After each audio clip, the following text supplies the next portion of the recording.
everybody, welcome back. Here's some Sal. I'm Ethan. I'm Ben. So we did the nail, and now it's time for another nail. Another nail! That's the sequel. The name of the sequel is Another Nail. I would like a third nail, A third please. nail. I'm waiting for a third nail to come out. It's not here, and I don't think we're ever gonna get it. Probably at this point now. At this point, no, it's like this was 98, this was 2004. Yeah. Come on, give me another nail. No. Third nail. You know what you're getting? The screw. Oh. Because you won't get another nail. You know what's weird? There is no other nail. You know, like Right, it's what? called Another Nail, but there isn't actually there another is no nail. second nail. The title is merely a reference to the first book, not to anything that happened. Because now we're in the Nailaverse. It should be still nailed. Right. Still the nail. Still nailed. Yeah. I mean, okay, so the premise of the nail obviously was a nail is in the Kent's tire, and so the Kents don't recover Kal-El as a baby, ergo Kal-El, aka Superman, Is eaten by raccoons. is eaten by raccoons, and that's the end of him. And so we see the DC universe as it would roll out without Superman, according to Alan Davis. Right. Fun story, and it's an Elseworlds book, and it's much celebrated, yada, yada, yada. Yeah. Right. Another nail, same team, Alan Davis, Mark Farmer. The nail did its job. Yeah. We don't need another nail. And arguably we don't need another nail now, but we got one, and it's created this whole new universe that, to my knowledge, hasn't really been explored in any other way outside of the sequel that they made. So this is still a Superman who's like barely a Superman because he was raised by the Amish. That's right. Right. And he's like inducted into the team. Yeah. Because they're all getting their asses kicked. Right. Well, yes, because the JLA was formed, and the original roster included Batman and Hawkwoman, etc. And yeah, Jimmy Olsen. Jimmy Olsen became the evil mastermind behind the machinations in the plot of The Nail, and Superman had to step up, and for his troubles, his adoptive parents, who were Amish, were vaporized by Super Jimmy, as they Yeah. refer to him in this. Right. Also, for the Batman fans out there, Batman's sidekicks, Batgirl and Robin, were ripped apart via... Oh yeah, the Joker. Yeah, by yeah. stolen Kryptonian technology utilized by the Joker. The only thing that you need to remember, well, you need to have read The Nail to appreciate and enjoy Another Nail. Oh. Straight up you do. You need to read that book to know what the hell's happening. They make references casually, and there's years between. Unlike these episodes, there are years between the first and second one. The Joker killed Batman's sidekicks, which kick-started his relationship with Catwoman, and so she became Batwoman and moved in with him, but he was traumatized by the experience. That's the Batman story. Yeah, and yells at her to get out of the costume. Yeah, that's right. Don't wear it! That's right. Well, that's because when she wore the Robin costume. Yeah. And that was arguably not cool. Yeah, that was. She should have asked. Yeah. Yeah. Would this be cool, or we would put this the- be offensive? I feel like... Definitely offensive. I feel Okay, like I you want could have to- asked Alfred. Yeah. When you asked for the suit, Yeah. Alfred would go, no. Like, That's in poor taste. That is not. You a good may She's not. not going to ask for the suit. She's a master thief. She's just going to steal Right. Yeah, it. Put she it had on. it before she even realized what she wanted to do with it. She's like, oh my God, this is compulsory. I'm already in it. Yeah. So at the end of the story of The Nail, the Green Lantern Corps shows up. And they're like, whew, you missed a big ass war. I feel like this has been the biggest year on this channel for the Fourth World, because I'm gonna talk about Darkseid Orion Light Ray, or Lamp Ray, or Light Beam, or whatever the hell else you wanna call him. Starbeam. I literally don't know his name at this It's point. Light Ray. Okay. So New Genesis and Apocalypse have a big war, and the Guardians of Oa do what they do best: sit on their thumbs and don't get involved. Oh, well, that's the mistake. And that's actually because of a peace agreement that the Guardians brokered with the people of New Genesis and Apocalypse. Like, we don't get involved in your war. You guys have a thing, and it's almost as old as us, if not older. So you deal with all that. But the war is so big and expansive that it has no bearing on The Nail whatsoever. No, it's so big and expansive that it is spilling over into space and dealing with other planets. So the Owens reluctantly send the Green Lantern Corps to deal with the spillover. They're like, just go and put out the fires caused by the war. Yeah, try and make sure it's contained to their sector. Yes, like, Don't let it out. Right. But we're not getting involved. no, we're not going to pick sides, even though there's obviously a side you can pick. Yeah, It's not dark sides. Only because his name has side in the name.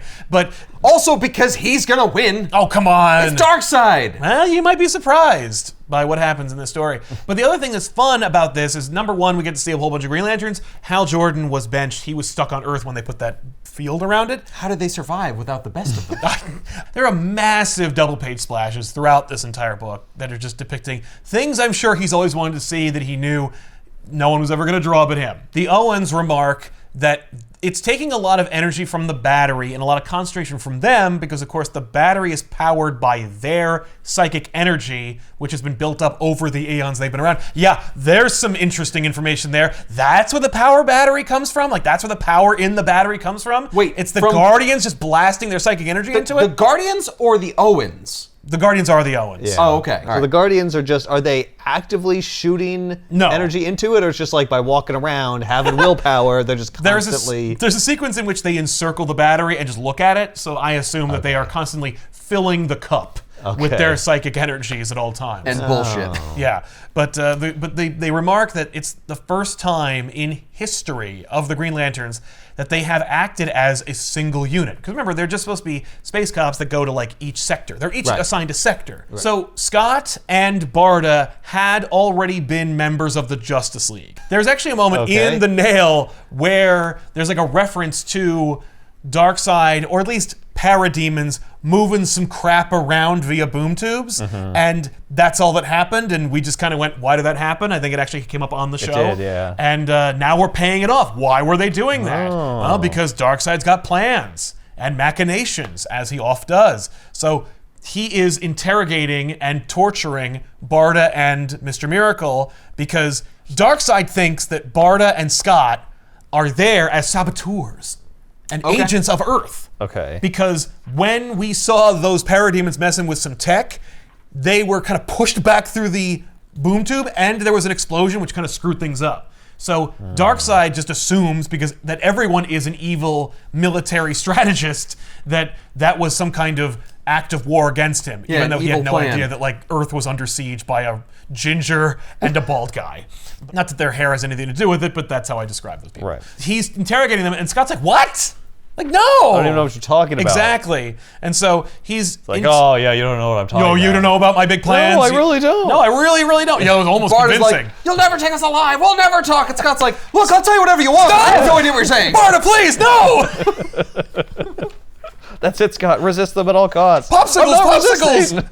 That's his safe word with Barda. Yeah. So Darkseid reveals that he has a big machine, as he always does in every effing Darkseid story we have ever done on this couch. This time, though, he's got a big evil doomsday device that he's gonna blow up the universe. Oh no! He's gonna blow up the universe. Yeah, he's gonna blow up the universe. Well, the plan is he's gonna blow up Apocalypse, and he's gonna leave.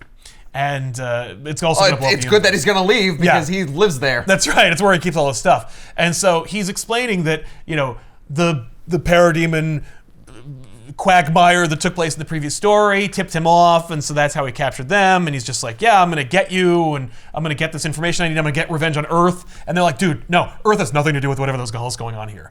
Like, I see that you are embroiled in some shenanigans here, but it has nothing to do with Earth. Please don't. I mean, you say that, but I also know the Green Lanterns are out there, like, keeping us from spilling out. Yeah. And there's a very important Green Lantern on Earth I know of. He does not give a crap about Hal Jordan. Okay. No, there's no connection. No weird correlation like that. Nope, none. All right.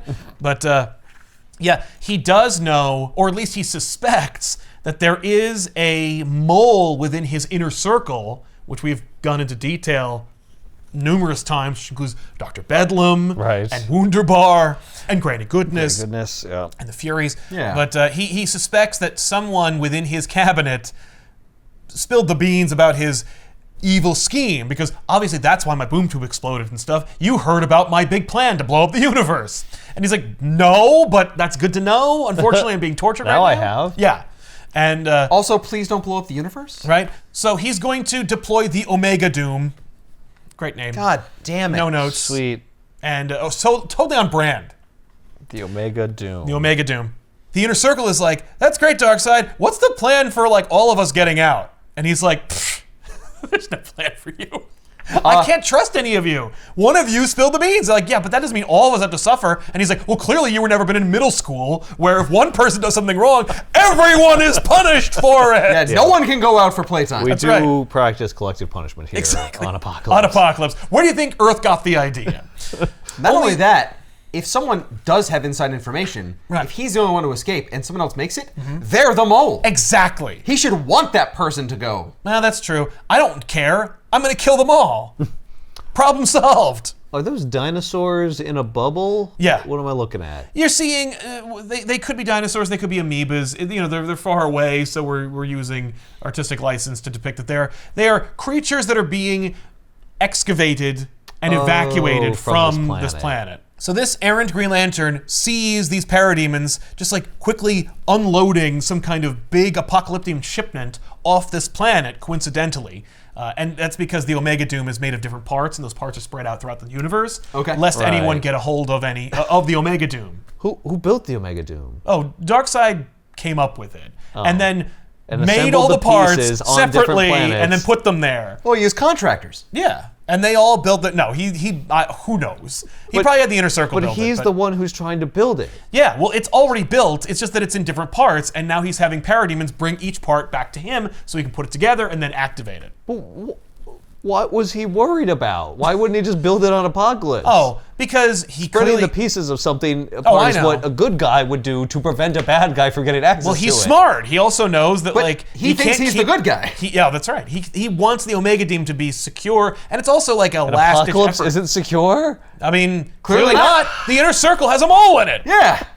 But not only that, but like, if anyone is going to thwart his plan, if they recover just one piece of the device, it's not like they have the entire device to use against him. Yeah. Yeah, but also he is missing a piece that he needs to make the device Right, work. but it's easier to Yeah, but replace he can that one still- piece he than can the still whole remake it. the whole enchilada. So one of the Green Lanterns sees this piece and he's like, "That looks important." So he scans it and it sends it back to Oa, and Oa's like, "Oh, that looks important and scary and might be part of a larger thing that could destroy everything. We should I guess we should get involved." So they call Highfather, and Highfather's like, "What do you got?" And the Owen's like, "This," and he's like, "Shit, that's part of the Omega Doom," which I'm also aware of. Because, you know, maybe it's like... some ancient, I'm sure. pre-existing technology Why that not? they all know about. No, Darkseid just has No really time. good PR. Yeah. Coming soon, the The Omega, Doom! I was like, oh shit, I saw that commercial on at like 3 a.m. one time. It was right between Girls Gone Wild and the Slap Chop. So he's like, what are you gonna do about it, Owens? And they're like, all right. You gonna get off your stupid fence? Fine. And so they deploy. Oh, and Thank you. This is a problem because they're like, they need to be able to kill, so you're gonna have to revoke the safeguard within the Green Lanterns to allow for killing, because that's always been a limitation within the ring, or you know, a strength if you want to interpret it that way. Or just call in the Red Lanterns. They don't exist yet. But so the Green Lanterns are like, all right, we can kill now, and some of them are like, finally. And so Especially Kilowog. yes, His actually, name. Kilowog is absolutely on board. There's also like a whale Green Lantern that's like, just starts smashing through shit like immediately. Like, my job's so much easier if I can kill people, because like I just do it accidentally with my huge ball. I'd be very careful, but now I don't have to be. So you see like Light Ray and Orion and the Green Lanterns, and like, so the war is going They're just pretty well. killing everybody. They are having a ball. Why and would so you be a Green Lantern if one of their main things is you can't kill people and you just really want to and kill you want people? to? I guess you're just Like, shouldn't you get a different job? You should not be. There is no selected other to be job. A Green Lantern at that point. Yeah. right. Yeah, you shouldn't be worthy. Yeah, as long as you say like, hey, can we kill people? You'd be like, no, and you're fired. Right? Yeah, as opposed to like no, and they're like, all right, well, I will ask again at the next meeting. Yeah, and try to work away, get around it it. somehow. Yeah. Okay, what if I don't kill them? What if I just cripple them forever? Yeah. What if What if I construct like a Rube Goldberg machine, which will inevitably result in them dying, but no I didn't kill given them. step in the process is deadly? Yeah. So Darkseid assembles the Omega Doom, and he's like, there it is. And Desaad is like, and none too soon, because the Green Lanterns are laying waste to Apocalypse. Oh, and I failed to mention that while Mr. Miracle was being tortured, he died. Oh. Yeah. Oh. He just Right. and then died. They weren't doing anything to kill him. Oh. His heart just gave out. What were they doing? They were just like, whatever you imagine, like Iron Maiden's, that thing where you stretch people. The rack. The rack, thank you. But yeah, he's just on a slab, and they're doing things to him. They could have like snapped his spine in half. Yeah, but they didn't. And there's also some weird laser thing pointed at him. There's like a laser thing. Yeah. Maybe they're burning it. I'm telling you, no. It's all part of his escape plan from life. See, because damn it. He absolutely does. So Barda is left bereaved and angry, rageful even, that her beloved husband has died, seemingly of random on the rack. And so she starts to despair when she starts to hear through her armor the voice of her lover, Scott Free, who's like, I did it! I managed to jump my consciousness from my body into a mother box, into the computer, into your armor. So now I'm with you forever, and you can never get rid of me. She's like, this ain't the same. She seems pretty happy about it. Can you put yourself in like a body or something, like a robot or something? We are going to get that, but it won't be Scott. So he's like, let's go! Also, that's the ultimate illusionist escape artist trick, I guess. Absolutely. Is escaping from your own body. From your own body! Yeah. That's right. That's the last cage. So Darkseid dons some fun Alan Davis designed future Kirby armor that he wears that he will use to siphon energy to make himself more powerful and also remotely access the Omega Doom device. This will also allow him to survive the Omega Doom's effect because he's going to leave. Oh, all bets are off. So the inner circle starts to break apart, and he's like, where are you going? And he just grabs them, and he sucks their energy out of them, and reduces them to nothing. He's like, I am going to use the energy from your bodies, from your circulatory system, from your atoms themselves, and now I'm more powerful. Hooray. So he kills the inner circle, and then Orion and the Lantern show up, and they're like, the war's over, and he's like, oh no. I'm going to push the button on the Doom thing. Yeah. Not only that, I'm super powerful because of my suit and all the people I just ate. That's right. One of the other Green Lanterns who was hoping to help evacuate the Armageddon. Oh. That's right. The Armageddon is the ghetto, if you will, of Apocalypse. Armageddon. Wasn't the Armageddon in Darkseid? Yeah, Superman Darkseid? Yeah, that's a real thing. So this, okay, I thought they invented it for that book. Oh, okay. No, that's why it's such a great gateway so book we into keep the fourth going world. there. Yeah. Yeah, okay. Well, that's where it's like an important place. If you want to see the denizens of Apocalypse, you gotta go to the Armageddon. Are there any other neighborhoods besides Armageddon? Or is the whole planet Armageddon? I mean, like, it mostly is. It's that and the Colosseum. So, the Green Lantern So the sappy Green Lantern who goes to try to help somebody gets murdered by a member of the Armageddon just for his troubles or her troubles. Well, because it looks like an old man, but it's referred to in narration as a woman. And whatever, no judgment here, but they die. And so when they die, their lantern ring gets off of them and then goes to find a new bearer. And whom does it find but Big Barda herself?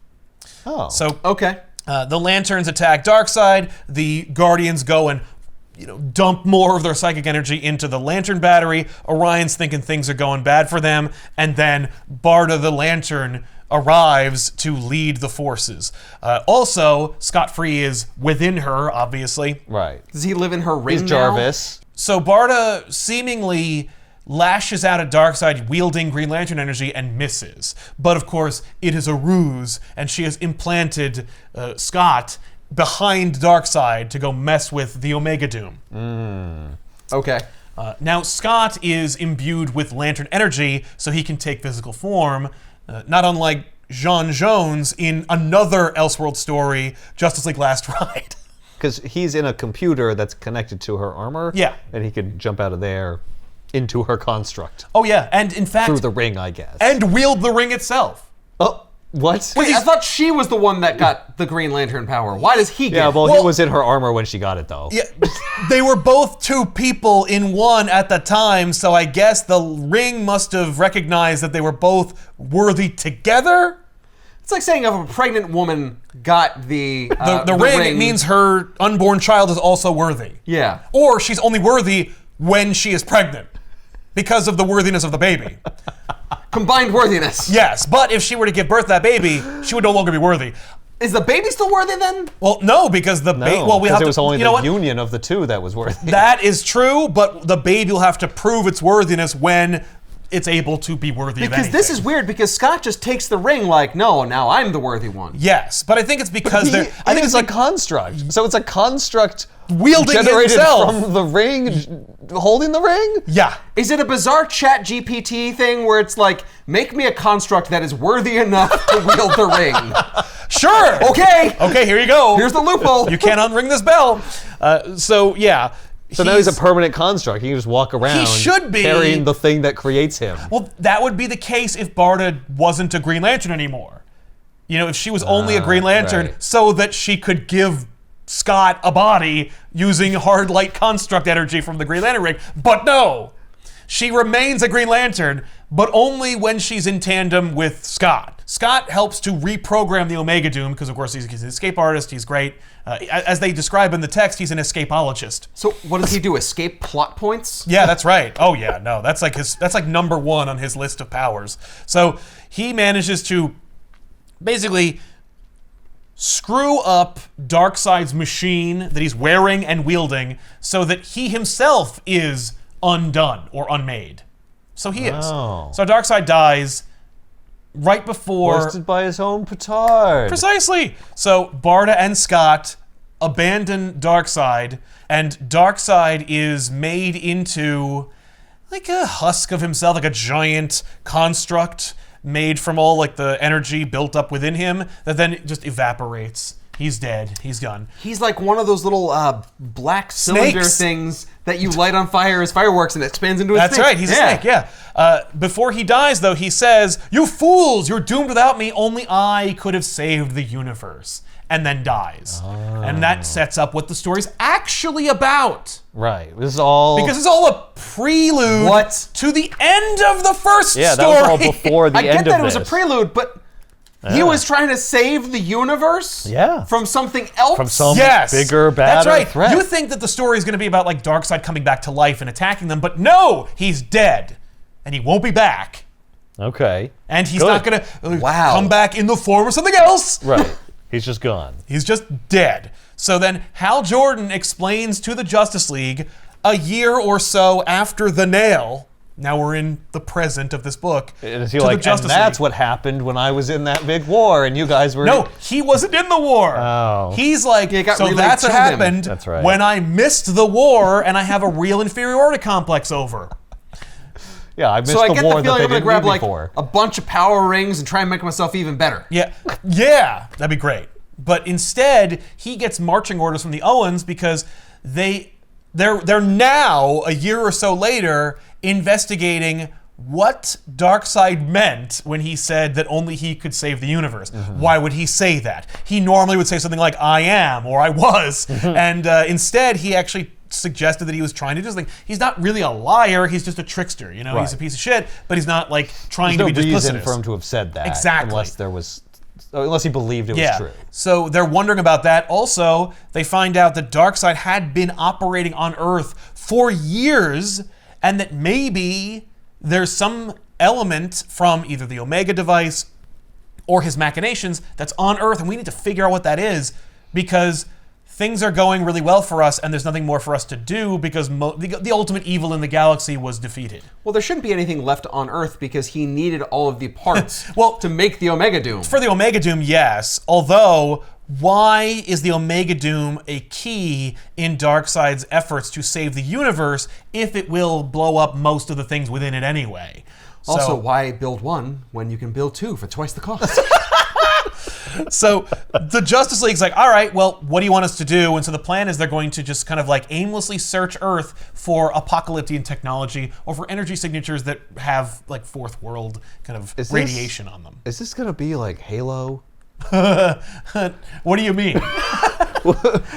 Was Darkseid's goal to blow up all like sentient life or whatever because there's an ancient evil that that lives on sentient life, and he's like, the only way to defeat it is to starve it.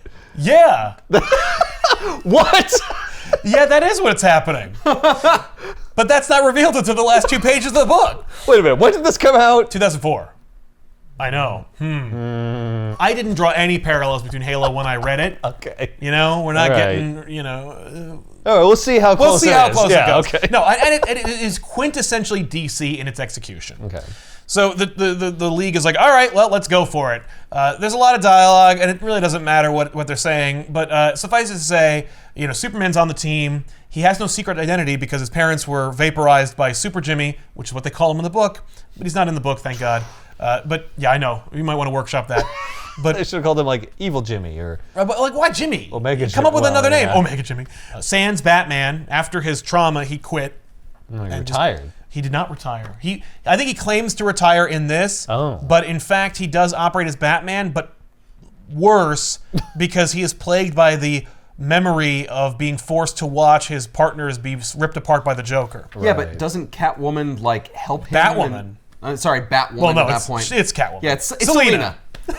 Doesn't she like stay with him and help him fight crime? Yes, she does. So why aren't they doing that in this? They are doing that in this. Yeah, but But it's unrelated to the plot. And he's not doing it as the Justice League. He's like, I do it. It's just Batman solo. Yeah. He's just doing Batman solo adventures. Okay. And there's plenty of Batman stories for him to do that. Hey, yeah, but he did murder him.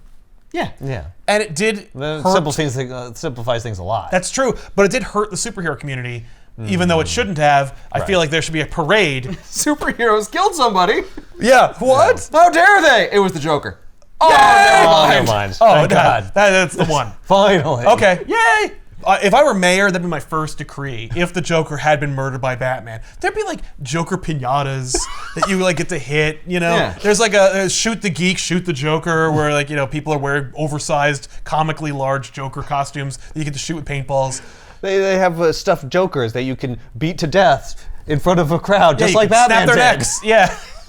Well, their heads go 360 degrees without coming off. Oh, there you go. Anyway, Superman is on the Justice League, and he's been working 24/7 because he has no other identity. So he's just and his parents taught him that you have to put in a good hard day's work.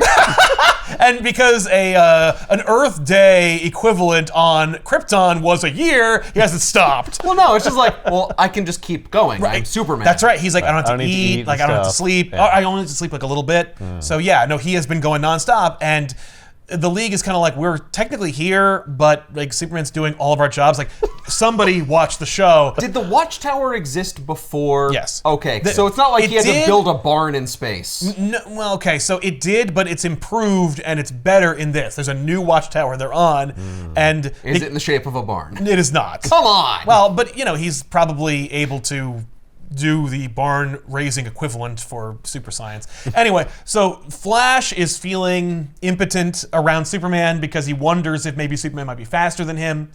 And, Like, you're just me, but you also have, like, you can also fly. you can also fly and shoot have lasers laser out of your vision, eyes. And you're super strong. Yeah. None of those things. Yeah, it's like Davis is criticizing the Justice League, being like, so here's the Justice League in the form of one guy, and the rest of the Justice League who all do one aspect of Superman.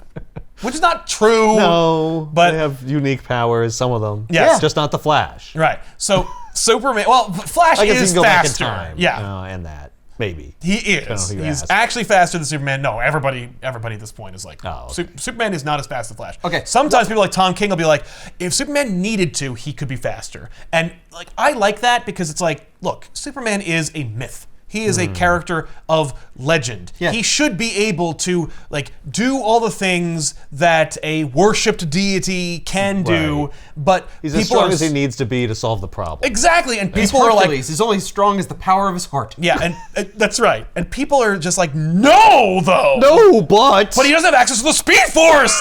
But what are his stats? I have to measure him up against people. Right. And it's just also, like, then what do we need a Flash for? right. Like, that's what you really want to ask. And the answer is you like Flash because of who the character is, not because of how fast he can go. Yeah, you're only worth anything if no one else can do the exact same thing you Right? can do. Like, well, you're gonna have some problems in life. Then if that's how Spider-Man you should be, feel. those sales should be in the toilet because there's about 1,000 of them. Yeah, what about Batman? He doesn't even have any powers. He's- Anyone can be Batman. Everyone is Batman, if that's the case. Yeah. So Superman's he's going to go to a press conference to announce that he's like joining the Justice League. Or at least he's officially a member of the Justice League. He's been on the Justice League for like a year. Oh. But It's been a long trial period. yes, and so he's going, and he's really like not confident. he's like, I'm going to go. Do I really have to go? And they're like, yes, go. Tell the world that you're on the Justice League. People will like us better. Also, this is a fair point because, like, this had to have been a long trial process for them because he's Kryptonian. Jimmy was using Kryptonian technology. The Batgirl and Robin were killed by Kryptonian tech. Were stolen. Yeah. All those are good points that are never braised in this book. Yeah, I'm sure they're very suspicious. They are not. But that is a really good point because they were very suspicious in the Nail. So, good point.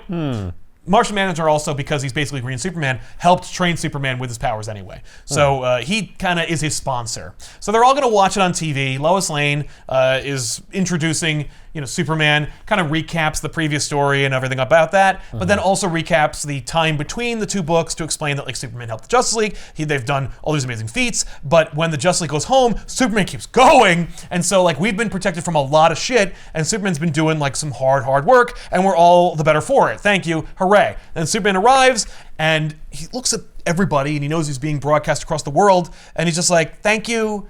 I'm just happy to help. Thank you. And then leaves. So he goes back to the Watchtower and he's like, hey! Because when he gets to the press conference, it takes him like almost 10 minutes. And they're like, I think he's getting faster. And then he gets back to the Watchtower in a few seconds. And they're like, oh. Like, Superman is getting really powerful, really fast. Everyone muses about the idea that maybe Superman might be the most powerful being in the universe. Or at least he will be one day. Wonder Woman wistfully looks at a picture of the team, which includes Batman, which segues into Batman and his plot, which is completely separate from the rest of the story. I like the million punching bags he has set up that he just, like, hits in a giant circle. Yeah, that's the gauntlet. He just runs in there and he's like, ah! So Selena explains to Alfred that he's super driven, he barely sleeps, and he's haunted by night terrors. Also, they're watching a report by Vicky Vale, which is going to be about Poison Ivy, because they're focusing on Poison Ivy. But they also bring up the Green Arrow situation of it. Again! Where just pictures of him screaming on TV, just like before. I know, but Vicky Vale's like, oh, how the mighty have fallen. Poor Green Arrow, he used to be a member of the Justice League, and then he was crippled, and now he is a miserable, bitter old man. So she recaps that. I assumed he was dead, and that was going to be the image they had for his that's his file photo. It's just him screaming and spitting through gritted and disgusting teeth and one eye. No, he survived. He survived. We see how he was crippled and how Hawkman died in that they're fighting the Amazo android, and he, of course, the Amazo android can steal everyone's powers. If he comes in proximity to a hero, he can take their powers. Except for Batman, obviously, because, nothing. So he's wrecking the Justice League, and they're like, we gotta get Green Arrow out of here! So they task Hawkman with moving him, and Green Arrow's like, get out of my way, Hawkman! I'm gonna get in there too! Oh, a regular old guy with man's oldest weapon can definitely do something about this. And because he distracts Hawkman is just one-punched dead by Amazo. We find out that Green Arrow is also watching that expose, and Black Canary, who was a part of the Outsiders, which was not led by Batman in the Nail continuity, she is no longer really superheroing too much, although she's still wearing her Black Canary costume, because she is in love with Oliver and she wants to stay by his side. And she's like, please stop. Oh, also he's dying. Like, he is hardcore dying. Why does he look like that? Because he only subsists himself on hate and misery and whiskey. Yeah, no, he is just wasting away. Like, he's lost the will to live. I see. It's just like, it's drawn like he's like way older than all the other characters. Well, but being in this state and being that miserable and angry all the time would age you. Maybe not 100 years, but that's how it looks for him. Sure. Okay. Yeah. Okay. It's like he looked into the Ark. Yes.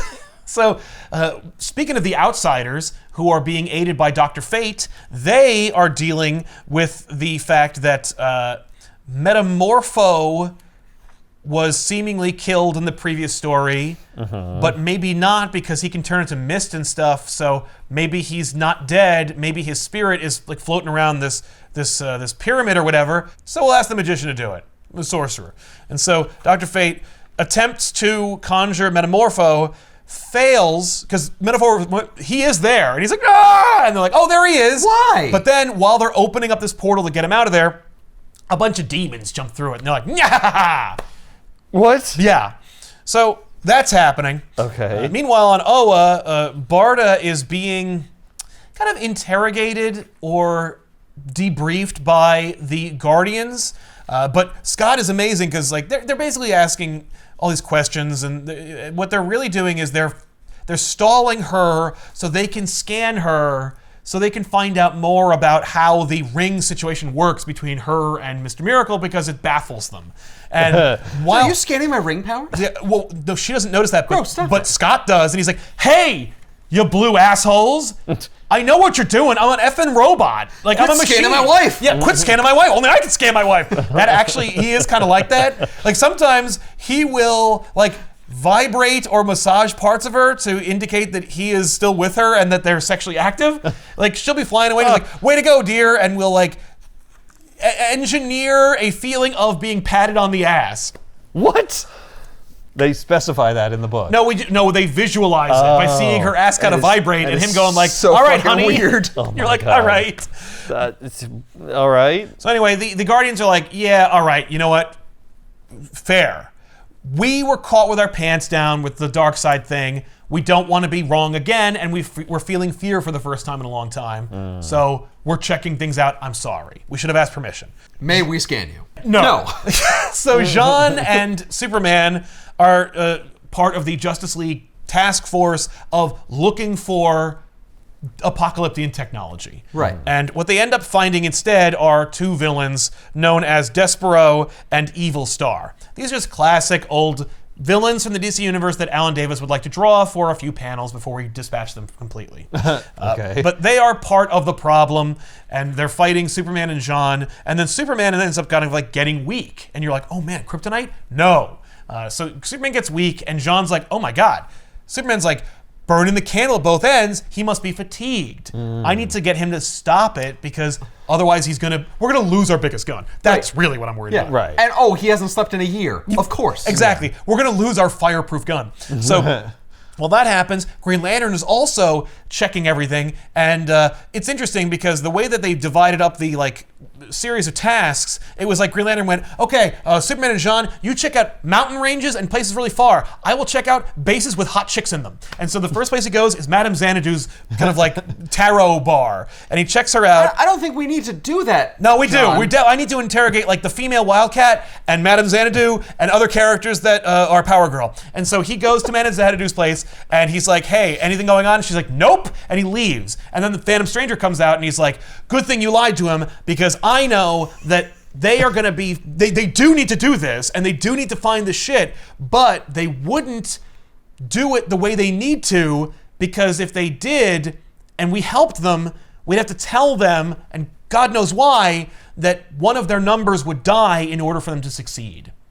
And so if we told them that they need to just so if we got in their way, they might screw it up, and then they might not win. Yeah, they might try to avoid doing it so that one of them wouldn't die, and then it would all go to hell. Yeah. Push is quite literally. Okay, now get the hell out of my house, old man. Basically. So Superman and Jean fight these two lame characters, and Superman falls, Jean rescues him, and Evil Star and Despero leave.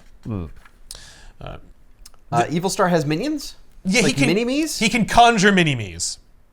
and they are grotesque. Yeah. So Green Lantern checks out, he asks Ragman, he asks the Creeper, he asks the female Wildcat, and I love it because he's like, "Wildcat, maybe you might know something about this space-borne technology as a street-level bruiser." And she's like, I wouldn't." Well, as long as we're up here. No, literally that. Wine? Yeah, yes. And Green Lantern's like, "No, what?" If I take Wildcat and I wine and dine her, but I ask her if she knows anything about this, I can write it off as a work expense. Yeah, I can bill whoever's financing this because it can't be Batman. I asked a work-related question. That's technically a business expense. I think the IRS would disagree. Hawk and Dove are also asked if they know anything, and Hawk is like, "I never even heard of Darkseid. Dove, why did you invite him to talk about this? I don't want to look like an idiot. We'll never get invited to Just League this way. Damn it, you're stupid." Oh my God. And Hal's like, "Thanks for nothing." So Jean tries to test Superman, and they're testing the upper limits of his strength. And right, they put all kinds of wires and crap on him, and they do science. What? Don't test him. Let him rest. No, I have give to him know a meal. what happened. Why did that happen? So finally, Jean is just like, "Look, you need to take a week off. Just take a week and go. And he's like, week? Yeah, a whole effing week. You have any idea how many people are going to die? Yeah, like in that everyone. week? So Superman is like, I don't know. He also mentions that he got the costume. You know, the suit was made by Martha in the original continuity. In this, it was too. Martha, of course, is like a freedom fighter underground railroad for super people. Yeah. That's over now, so she doesn't have to do that. But she still made the costume for him. Okay. And he was like, I wore it because I didn't want to hurt her feelings because this is a silly outfit. But now I know. On the outside, Jesus Christ. I know, but he's like, okay, I get, but now I'm kind of like, people like it, and I feel like I'm this like example I need to be lofted up to and stuff. It's tough. I'm in a weird place right now. Anyway, so Jean's like, you need to take a week off. And listen, I enlisted 3 characters who each would not be able to be as powerful as you, but all 3 together might be like half as powerful as me. So that'll be our like insurance policy. Plus, I'll call you if we really need you. So that includes Halo, a character that they invent, who's actually a reskin of an old character that is not called, but is in this, the Astral Mage, and Firestorm. I like Halo's costume. Yeah, she's great. So plus, there's a reference for Halo. Hey! Oh no! Uh-oh. Yeah, but she doesn't look like Master Chief or anything. But at least she's not blue like Cortana. Yes. Oh. So Superman's like, all right, fine. I'm going. I will go wherever. I don't know where. Right. Well, so he's going to go to Martha's because Martha made the Superman costume for him, so they have a rapport. Okay. I don't know where else to go. He has no place else to go. There's no fortress and there's no family. So like, Right. where I do feel go? like he should make a fortress. Well, I agree, but there's only so many goddamn pages in this thing. So we have to go to the Vega system, which is just basically like an asteroid that Caliban or Amazing Grace built a house out of.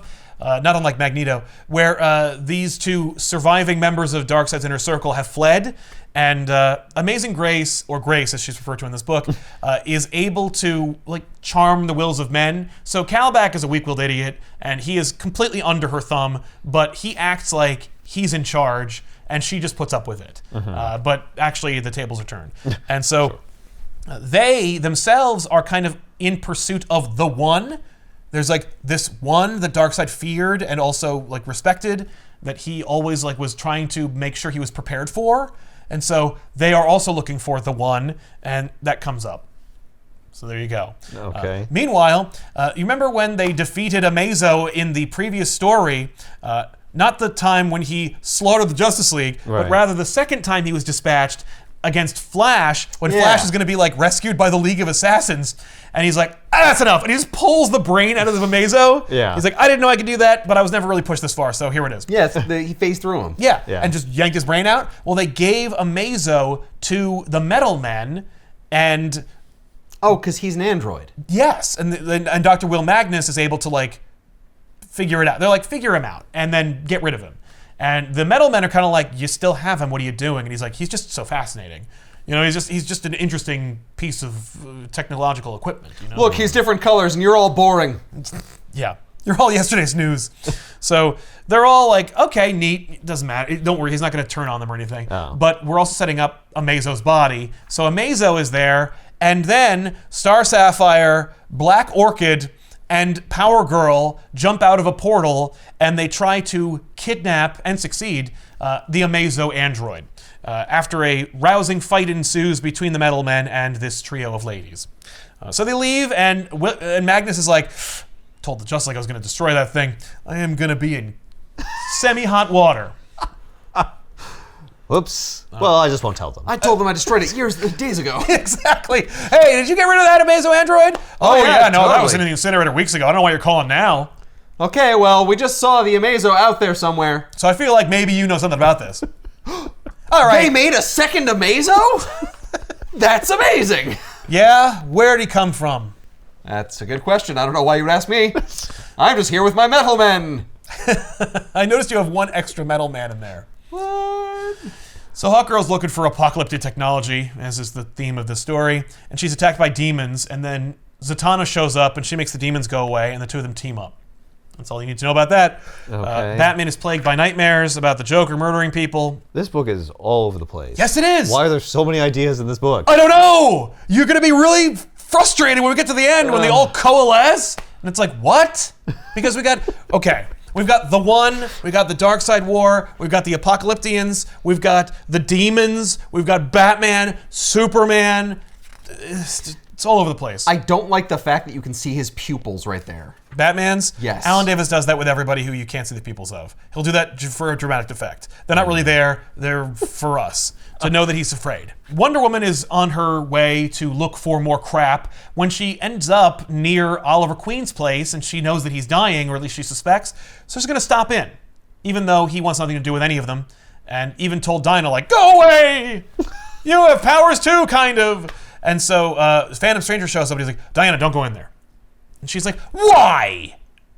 Phantom Stranger, I have no patience for you. And he's like, well, fair. Don't, okay? Trust me. Just don't. Just don't, okay? It's part of a bigger thing. She's like, oh, so I'm not on a wild goose chase right now looking for this tech. Like, something big's happening. He's like,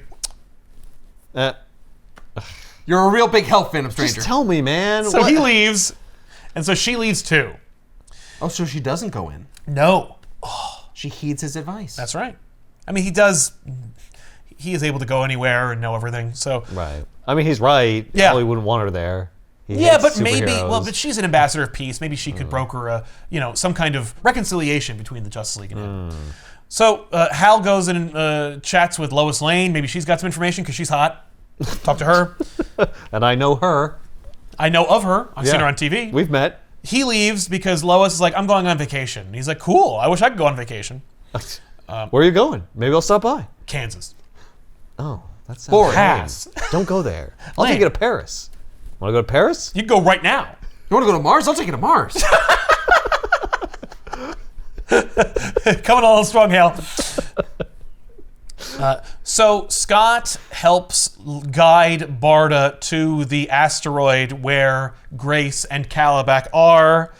They battle for a while. How does he know they're there? Oh, because he's got access to like the mother boxes and stuff. You got like a little bit of energy by her butt. Scott, behave. They go there. They grab Grace and Calabac, open a boom tube, and then bring them to Highfather. Like, you think it's going to be this big, stupid fight where, like, they're going to get kidnapped again? No. They're like, no. We're going to take them, bring them to Highfather, because they know something. Meanwhile, Poison Ivy is attacking the Gotham Horticultural Center. And so Batman... The Horticultural Center? Yeah. Oh, no. Wouldn't you want to protect that? No, she's actually using her... She's using the plants that are there. Yeah, she has, like, this evil, like, plant growth hormone that makes them into crazy alive vines. Oh, okay. Isn't that just her power? Yeah, no, she doesn't have powers. Oh. She's a chemist. Oh. Her powers lie in her ability to weaponize chemistry. Like, she can make, lipstick that can control the wills of men. She can make plants do things, but only when she creates, like, a toxin. Just, like, put stuff on them. Yes. She can't just, like, be like, go! Oh, yeah, no, she does have powers now. This is the one where she doesn't. Oh, okay. Yeah. Okay. I forgot that she's, like, tapped to the green now and stuff. Yeah, no, she does have powers. Oh, anything that she could do with chemistry now she does with her mind. I see. So Batman shoots, like, an herbicide at the horticultural center and stops Ivy in her tracks. She runs away from him. He chases after her and then slips on a banana peel. He slips on a banana What? peel? Yeah, and looks like a real moron. And he hears this horrible maniacal laughter. Now, granted, he's not sleeping. He's tormented by the memory of... dream? And so Batwoman shows up and she's like, hey, you look like a real moron over there. You want to, like, get your head in the game? And he's like, I heard a laugh! And she's like, It was just Luigi's. He threw that banana peel so he could get your coins. Watch out for the fucking red turtle shell. So, Aquaman is also looking for apocalyptian crap. He asks some dolphins for help. They oblige. Hey, have you seen any apocalypse? Yeah, why am I even asking you? Don't know. They're smart. They know. They answer. And so he is captured by an evil member of the apocalyptian inner circle named Slig. And Slig is an old character that doesn't really matter. The point is, but he's on Earth.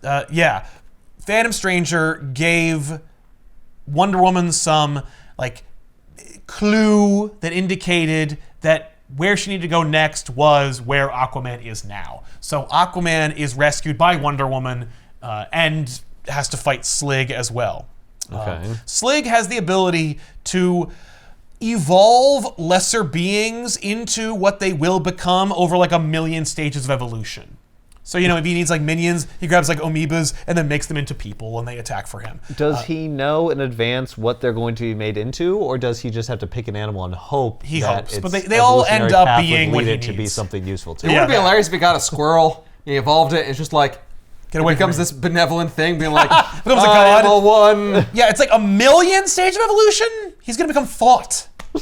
So they battle Slig deeper into the recesses of his cave, where he acts like Gollum and like eats things. There's only bones there. And he's like, I'll make more minions, and they're like, everything's dead in here. And he's like, then I'll evolve myself, I guess. And then explodes. Oh, I've evolved into great. goop. Yep. And they're just like, what the hell was that? Diana goes, that was insane. Yes. Yay! Real reaction. Why did that happen? And Aquaman goes, either way, he's finished. And the minions we were fighting, because his power died, they droid army and they just turned back to what they were before. Oh. So you can imagine these creatures being like, no, I just had consciousness. Will I dream? Yeah, that sucks. When I die. So they go deeper into his because of course Slig was stationed on Earth because Darkseid had been operating on Earth for many years. He stationed Slig there because Slig has like a base that Darkseid set up. And so when they go deeper in there, they find like a robot like android thing. And Is it not part of the Doom? it's not part of Boom?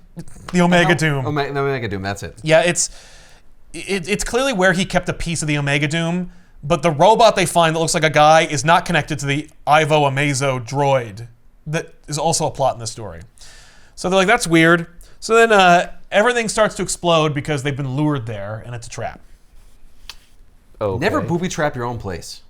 Well, no, it was booby trapped for if Slig was defeated. Yeah, by if he sleep. dies. Yeah. But like, never booby trap your own place. Right. You never know. No, what's it's gonna set triggered it to off. his Yeah. death. Until he breathes his last breath, those things will turn Those on. won't go off. Yeah. Well, that was a long delay sequence then, because he died and they got all the way inside to see Well, the androids. they're both deeper inside and triggered by him being dead. That's right. So Lois arrives at the Kent farm where Jonathan and Martha, mostly Martha, are working on a disguise for Superman, known as Cal, because he has no alter ego, so that he can like go get a slice of bread. He can go anywhere. You can have a normal life. So he can get a sandwich. And so we unveil his outfit. He has glasses, he has a beard, he has a wig. And Lois goes, can I try something? And she takes everything off with the glasses. Yeah. And they're like, is that gonna work? It's just glasses. And she goes, less is more. Like, if you cover him in shit, that's gonna be really obvious. Right. It's gonna have to be really good, or it will be suspicious. Yes. Are you willing to make his like beard and mustache look really good every Right? time? 'Cause I've seen it in movies where it's like the best money can buy and it still looks fake. Yeah. So So you know what never looks fake? Glasses. Right. Because people really wear them. people really wear them. And she's like, just wear oversized clothes and slouch and you'll be good. It's like, okay. So Flash and Adam, because Adam's been on Flash's shoulder the entire effing series up to this point. Well, they're best buds. That's in this I book guess, they are. now. Sure. No, they are in this. Like, Yeah. Flash keeps like lamenting that Superman might be faster than him, and Adam's like, dude, let it go. So they go Come to. on, you're fast enough. You're fast. That's You're all good. that matters. Yeah. You don't need to be faster than Fast anybody enough but yourself. For you. You run at Flash speed, and that's good enough. That's the best. That's the fastest man alive. Do you see me being like, hey man, Superman's so big. Pointless me being around. No. Now that being said, he can't get smaller. So they go I don't to know if you've Tibet. ever heard of anything called the city of Kandor. Oh shit! I was like, fuck! Adam's gone there. So they go to Tibet and they go to Mount Everest, and so they're checking that out. And the reason they're checking that out is because you're like, oh, is there just like, is this like a Korok seed? Are they going up there and find a freaking apocalyptic piece of tech up there? No, Flash has like this weird chronometer because he's noticed in his lab, because he's got a lab, that there's been some time fluctuations also going on in this story. And so he brought this chronometer up there to check it out, you see. And when he does, and Adam has some incredible like dialogue where he explains that it's not possible for that to happen because no. I'd love it if Adam was like, why are you bringing us up there? We won't be able to breathe the air. No, well, that actually does not come up. What does come up is that they should be cold, but Flash has like an energy field, so Adam should be warm. But they don't bring up the whole, it's hard to breathe up there thing. But I love Adam just dressing down Flash for his insane and seemingly out of left field time problem. You're in forensics. Leave the science to the pros. Yeah, like the people who can shrink themselves. So, because if there's anybody who knows about time dilation, it should be me. Although, Flash has access to a cosmic treadmill, so, But that doesn't come up in the story. I assumed that was going to be it. There's time fluctuations. It's because he's running fast and Superman is also fast, throwing off the Speed Force. That would be interesting. The Speed Force doesn't come up. Okay. So I wanted to throw this at you because I read it. I'm like, oh, Ethan will have a field day reading this. Yeah. So what he's basically saying is like, yes, that time is going to run different on top of Mount Everest, but it's like so small you wouldn't be able to detect Measure it. And he's saying, wait a minute, but it is happening. Yes, because they can detect and measure it. But what makes Flash think that there's a difference? Right. Like that because something happened in his lab too. Yeah, he did. He something triggered on his thing, and he's like, "Well, let me check on the top of Mount Everest." To an extreme point, yes, where gravity is different, where it would be more pronounced, I suppose. Precisely. Okay. It's weird because those numbers look the same to me. They were the same earlier, but now they're different off. in the last 3 digits. Mm-hmm. Oh, okay. Yeah. So they leave because they're like, "Well, we got the data we need for now." Right. And they get attacked by the crime syndicate. What? Like Ultraman and Superwoman and Power Ring and Johnny Quick. Yeah, and Owlman. He killed Amazo.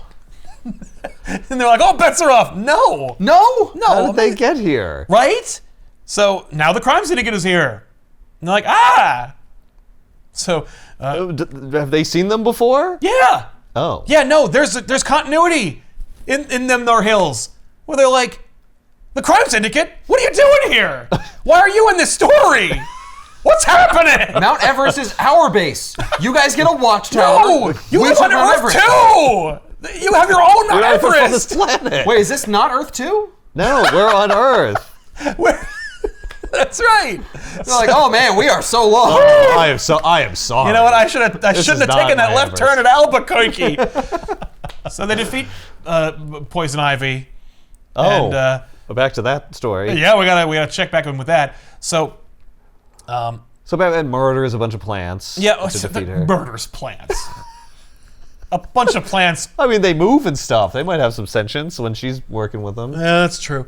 So Batman's investigating it further because he's just freaking out. And when he digs through more of the rubble, he finds a giant boutonniere-esque flower that shoots water in his face. and he's like, it's laughing again! I gotta go! And so he runs, and Catwoman's like, okay, I have hitched my horse to the wrong wagon. So she's just chasing him. She said, what does it sound like? What do you think it sounds like? It sounds like the Joker! Ah! And she's like, you killed the... I mean, Joker's dead. Right. Somehow, but I do know it. Well, I won't talk about we exactly saw what it. I don't want happened. to trigger you. Right. Because you seem plenty triggered already. Yeah. So, Hal is done schmoozing up chicks across the DC universe. Okay. Engineers and apocalyptic technology detecting doohickey out of his ring, and he's using it in Midway City, and somehow discovers some energy coming out of the brownstone of Dr. Niles Calder and the Doom Patrol. So we can will computer code into existence. Absolutely, yeah. Okay. Depending on what... Without knowing how that code would work, he can make a construct that uses it to detect things. Yes. It's like not having to see your enemy to hit them. Yeah. I hit them because I will it to hit them. Yeah, I will this to exist, even though I have no idea how it could. So let me ask you this.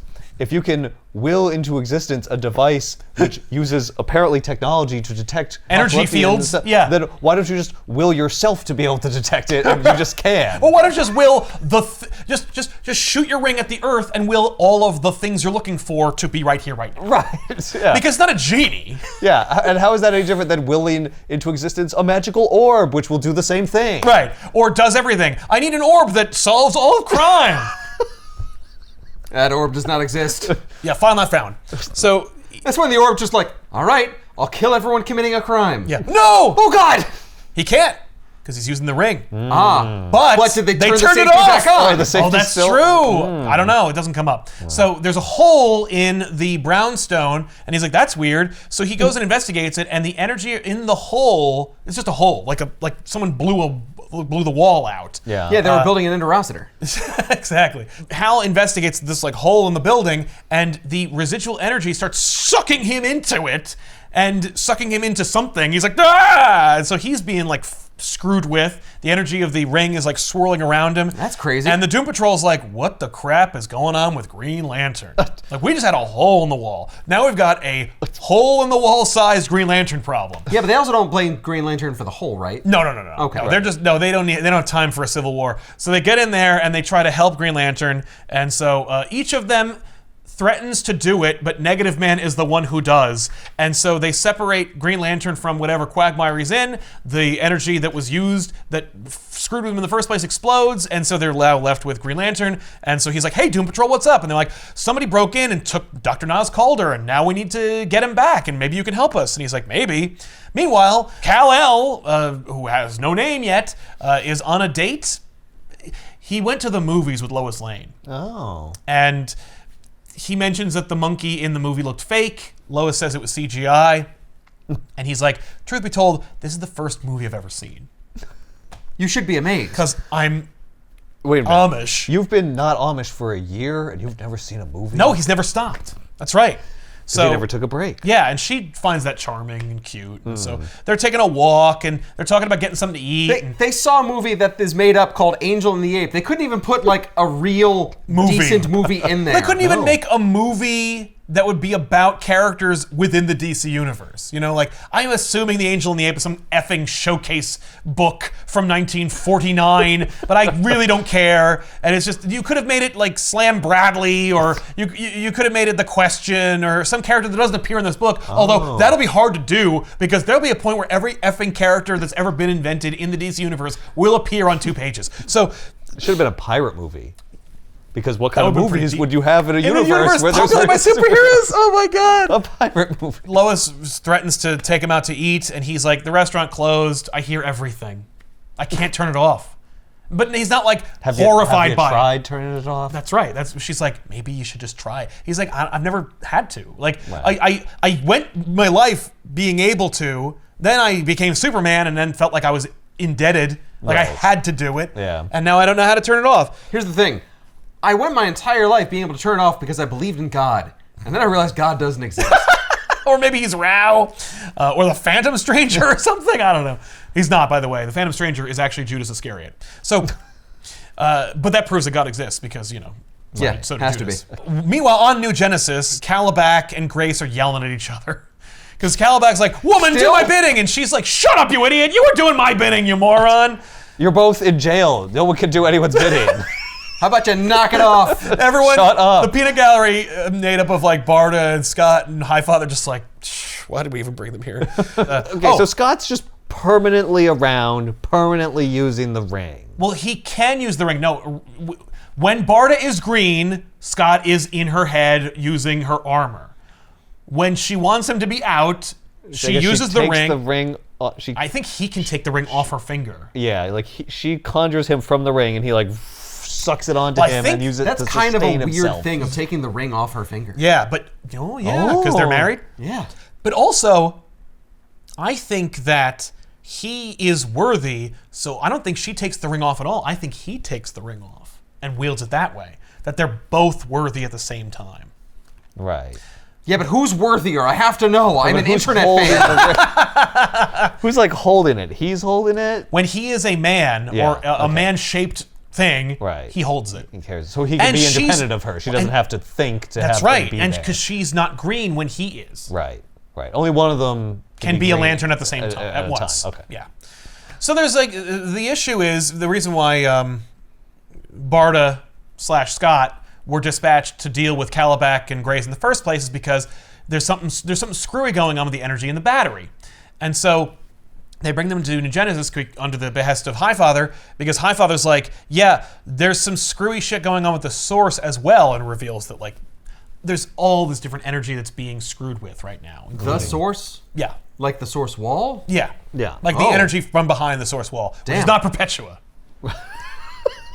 I mean, I mean, it though. is, but Yeah, but it isn't. because it always was. Yeah. No! No! Batman is chasing after these voices in his head? Yeah, the laughter. Great. And we also established that the old Arkham was destroyed, and because that's where the Joker died. Yeah, and all the villains burned down. Yeah, that's right. They killed all the villains. They killed all the villains. Except for Poison Ivy, clearly. But they built a new one. And Catwoman has a real problem with it. She keeps mentioning it to Commissioner Bullock. She's like, if you could fix that revolving door on New Arkham, maybe my guy here could sleep for 10 minutes. But so the laughter is guiding Batman to the ruins of old Arkham. Right. And he's just like, he gets there, he's like, ah! And Catwoman's like, stop. Batwoman is like, stop it. What are you doing? He's like, can't you hear the laughter? It's deafening. And then she's like, no. And Deadman goes, I can. And you're like, what? Gotcha. You thought he was going crazy. Nope. Because Deadman's here and he's like, ha. And Batman's like, I can see you. And Batwoman is like, me too. What's going on? He goes, yeah, we should be able to see you. Yeah, we shouldn't. He's like, I don't know. The energy that keeps me a ghost and is the barrier between the afterlife and here is really screwy. Okay. And so I'm here. And that Joker thing is really happening. And I hear the laughter too. Yes. Because they're there, can Batwoman now also hear the laughter? No. But that's because no one's laughing at her. So then Batman's like, it's not how sound works. Yeah, but it is how it's demonic. Yeah, it's like mystical echoes. sound. So Batman's like, can you go to hell and figure out what's going on here? Right. Can you go to hell and look for the stay Joker there? and make sure he's there? Yes. So Deadman's like, why do I have to go? And they're like, because you're a ghost. Because we're not able to go. Fine. Unless we die, and I don't really want to do that. Exactly. You already died. Yeah. Take one for the team. Right? Yeah. So Hawkwoman and Zatanna deal with another fun character, the Shadow Thief, who's dealing with portals and technologies, and the energies screw up, and then they almost get screwed over, and so they get sucked through a portal. Meanwhile, the explosion that was under the sea half a book ago. Yeah, remember when Aquaman and Wonder Woman were in the book? They get sucked through a portal, and along with their robot. And so they get spat out into a lagoon, whereupon they realize that they are 65 million years ago and they have to fight dinosaurs.